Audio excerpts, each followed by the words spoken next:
hello to another and welcome to another episode of Living Life from Love. Do you have difficult relationships again and again, and you find that the same sort of problems, the same sort of emotional upsets and difficulties keep on showing up for you? Then this video is for you. So maybe you know that there is some sort of trigger that always appears when people saying certain things to you, or they're applying, assuming that you maybe have done something wrong. That's how it feels to you. Or it feels to you that they are telling you what to do. Or it feels like they are overpowering you. And that's why you are reacting, which is then causing the argument, and which is then causing the relationship to go difficult, sour, and maybe it even ends. Okay, hey, I'm Carolina Cummins. I'm the founder of liberatinghearts.com. I'm an energy healer and a spiritual guide, here to assist you if you're having unhappy, toxic relationships and you really want to change that, and you want to increase your self-worth and finally be the authentic self and love yourself as you are, so that you can call in your true love. Okay, so in today's episode, I want to really highlight the importance of knowing how to deal with emotional triggers, how to understand what's actually going on there, so that you can empower yourself and you can do the important steps that you need to do in order to grow within yourself, become more emotionally resilient, and end blaming the other person. So there we are, really at the beginning of this scenario that usually happens. I want to show you an example that happened a few days ago between myself and my mum.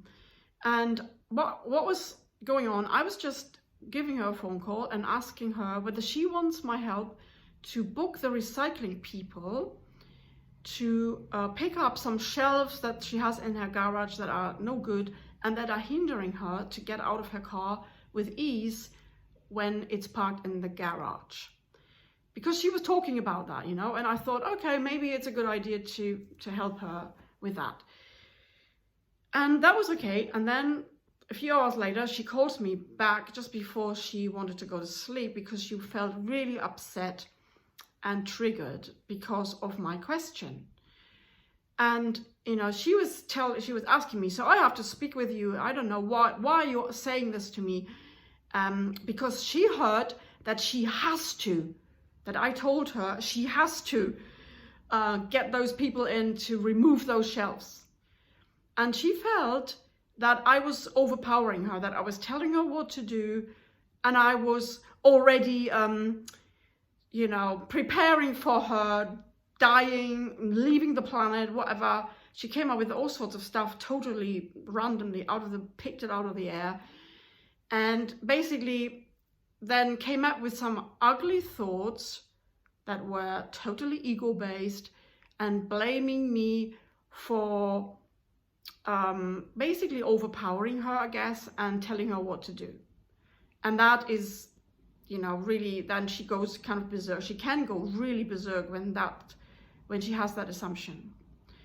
So I was asking an innocent question, not thinking anything about it, thinking I was going to help her.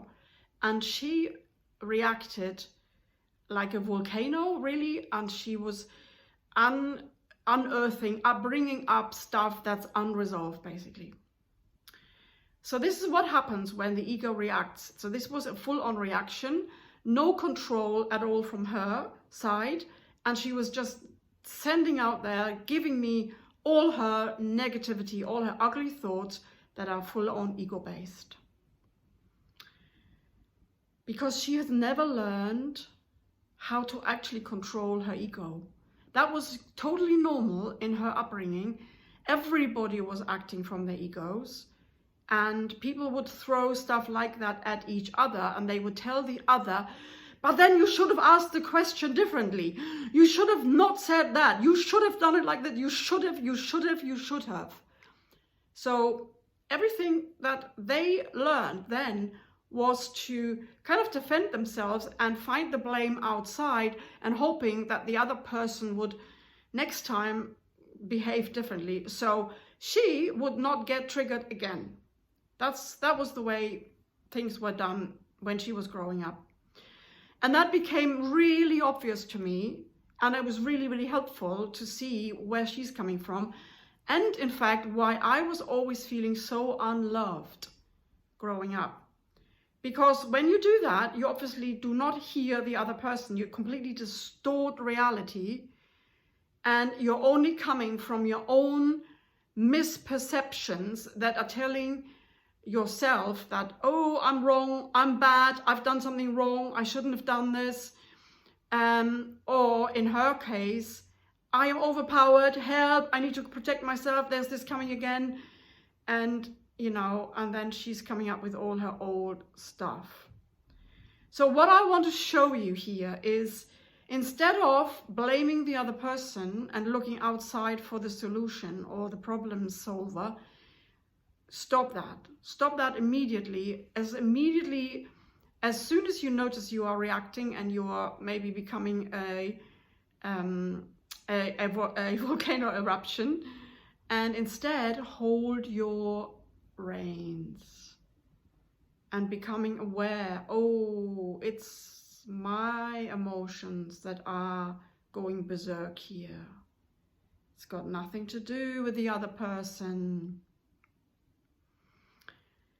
And if you can do that, if you can actually hold your blaming and telling the other person what to do, and instead realizing it's got nothing to do with the other person. If you can do that, then you are halfway there. And I said to my mom, if you can do that, the same old scenarios are not going to happen again and again and again. But they will if you're not willing to own your emotions. Because life is actually trying to show you, look here, you've got something unresolved in your unconscious mind. And that pain will keep on coming back until you are willing to, and you are strong enough to own your pain, to go deeper, and to no longer look outside. So this is the first step, to own your emotion and stop blaming the other person. And the second step will be to actually ask yourself, how come I am reacting like this? How come I'm so angry? How come I'm going berserk, you know, when people are trying to tell me what to do? And then uncover what's there. You know, what thoughts are coming up when this happens? What emotions are coming up? What are you actually going through?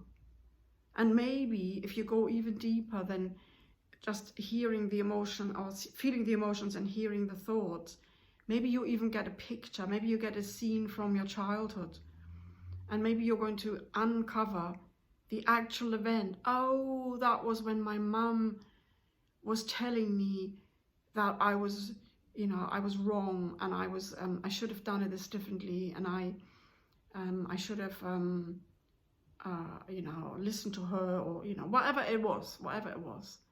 For my mum, actually, what happened for her is that my dad was always telling her what to do, and she always let him do that. She allowed that to happen. And it probably happened in her childhood as well, but actually, the actual root cause for her is in a past life. A long, long, long time ago, when she was overpowered and mistreated by men, and she never ever actually thought that she could stand up against that behavior. In her marriage, she never ever stood up. She just allowed my dad to overpower her again and again and again. And she would just tell the story of how bad he is and how he's always doing that and how bad that is. That's all she could do. She never thought of, hang on a minute, I could actually no longer play this game with him. And you see, if we are not standing up for ourselves, then the ego keeps on growing. The ego is going to run the show. The ego is going to tell you what to do. The ego is going to make other people wrong. The ego is going to blame other people and making yourself better, by the way, which is only growing the ego in you, but you are staying in that lack of self-worth. You're not going to be resilient. You're not going to be able to stand up for yourself, because the ego doesn't have that strength. Only when you're regaining your emotional contact, like when you're connecting with your emotion, and when you're willing to be present with that emotional pain, that's when you're moving out of the ego mind and you're coming back to your heart. That always has the strength to experience and connect with and feel your emotions. It's not actually that bad. We always think the emotional pain is so bad we can't possibly go there, but that's not the truth. Ignoring our emotions is the worst humanity has actually done for our hearts, because that closed our hearts. Ignoring the emotional pain closed our hearts. And you know what that means? That means our heart is no longer asked for guidance. We have disconnected from our hearts, and instead our mind took over, especially our ego mind took over. And then the mind actually became the go-to personality or entity to listen to, although the mind is not even connected to our heart. So you probably know what it's like when your life is run by your mind and by your ego mind. Do you? Let me know in the comments if you can resonate with that. Are you resonating with being run by your mind? And because of that, you've actually lost connection with your heart. And so that's why, if you never allow your emotions to be heard, if you don't go deeper, if you don't talk to your inner child whose pain is still unresolved from way back, then your mind will stay in control. So do those 3 steps. Number 1, own your emotions. Realize these are my emotions. They are inside me. It's nothing to do with the other person. The other person cannot make you feel uncomfortable or in pain or in fear or guilty or whatever. Then ask yourself, how come I am reacting like this? How come I feel this way? What's actually going on underneath all of this? And then go deeper, feel your emotions, connect with your emotions, embrace your emotions. Talk with your inner child if you can, and really, go back in time when you had this event happening actually for the first time, if you can, and be with your inner child. Let her speak and tell you what is still paining her, what's still troubling her, what questions does she have, what does she want to say. And that is kind of 50% resolving the problem. If your inner child is finally able to speak, then she will feel a lot better. And then ask her, what did she want? What did she need to have? What did she actually need to have in that situation? And then give it to her or him. And you will feel that your inner child is going to be feeling a lot better. And if you can then pull her into your heart and give her all your love and, take her with you instead of having her outside there all by herself, unnoticed, having no love and having no attention, that will make a huge difference for her. And if you want some help, I'm here to assist you. I've got an amazing process called the soul alignment process that helps you with dealing with all of your childhood wounds. It's especially helpful when you've got difficult relationships with your mom or your dad, or with your partners. If you have had difficult relationships again and again, it's time to really look deeper and resolve your old emotional pain. If you don't do that, the same stuff keeps on coming back, and you will find it really hard to feel empowered and feeling, you know, worthy inside, feeling valuable, feeling listened to, feeling wanted and heard and loved. If you don't feel like that, you cannot possibly create a loving relationship with a like-minded, emotionally strong partner who will love you unconditionally and who loves himself unconditionally. So if this is something you would like help with, let me know in the comments below. I will also leave some links where you can sign up for a free session with me, and you know, or you can contact me on my website. So don't hold on to that anymore. Don't stay in that pain, you know, in that emotional pain that you've had for so long. But you've got to be willing to own your own stuff. You've got to be willing to be responsible for everything that comes up in your life. You've got to be able to be dedicated to your own stuff, you know. I can't help you with being dedicated to resolving your things. That's what you have to do. Nobody can do that for you. So that's a must-have, you know. And you also have to be able to connect with your emotions, to be able to tune into them and feel them, and have some sort of intuitive connection with your emotions, and being able to come out of your mind, connect with your emotions and be with them. Okay, I'd always love to hear from you. What emotions are triggering you? What's difficult for you in a relationship? What keeps on coming up? What patterns are there that are hard for you? And you know, if you want to share, then I can make a video about that and answer your question. Okay, I say thank you for now, and bye for now. Bye for now, until next time.